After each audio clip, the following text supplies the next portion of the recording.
দর্শক, নতুন রাষ্ট্রপতির অপেক্ষায় বঙ্গভবন। সেখানে আছেন সহকর্মী দীপ্ত চন্দ্র পাল। সরাসরি চলে যাচ্ছে সেখানে। দীপ্ত, বঙ্গভবনের সামনে কি পরিস্থিতি দেখছেন? এছাড়া নতুন রাষ্ট্রপতি কি উঠেছেন কিনা বঙ্গভবনে, জানাবেন আমাদের।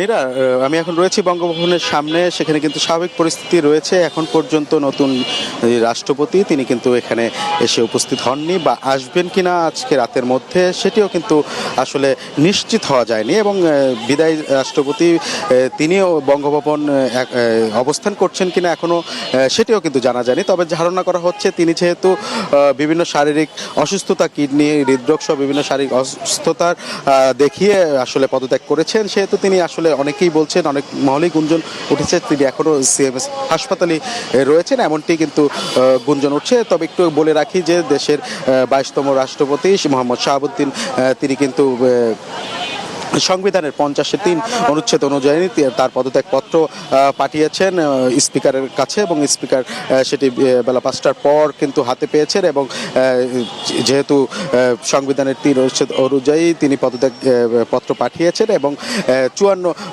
অনুচ্ছেদ অনুযায়ী যে রাষ্ট্রপতি পদ শূন্য হলে কি করণীয়, সেক্ষেত্রে কিন্তু যে মাননীয় স্পিকার রয়েছেন বীর বিক্রম অবসরপ্রাপ্ত মেজর হাফিজউদ্দিন আহমেদ, তিনি কিন্তু রাষ্ট্রপতির ভারপ্রাপ্ত রাষ্ট্রপতি হিসাবে পদটি গ্রহণ করেছেন এবং তিনি এখন থেকে দায়িত্ব পালন করবেন। এবং আপনি জানেন যে আগামী 90 দিন তিনি আসলে দায়িত্ব পালন করবে। তারপরে সংসদের মাধ্যমে, সংসদে নির্বাচনের মধ্য দিয়ে কিন্তু আসলে কে হবে দেশের 23তম রাষ্ট্রপতি সেটি কিন্তু নির্ধারণ করা হবে। একটু বিষয় বলে রাখি, গণ অভ্যুত্থানের পর থেকেই কিন্তু রাষ্ট্রপতি মোহাম্মদ শাহাবুদ্দিন, বিদায়ী রাষ্ট্রপতি মোহাম্মদ শাহাবুদ্দিন চুপ্পুকে সরানোর একটি আন্দোলন উঠেছিল গণ অভ্যুত্থানের পর থেকেই। তারপরেও কিন্তু তিনি রাষ্ট্রপতি হিসেবে ছিলেন এবং বিএনপি সরকারকেও তিনি আসলে শপথ পড়িয়েছেন এবং শেষ পর্যন্ত তিনি কিন্তু 21 মাস আগেই বিদায় নিলেন। তো নীরা, এই ছিল আমার কাছে রাষ্ট্রপতির ভবন বঙ্গভবন থেকে সবশেষ তথ্য। নীরা।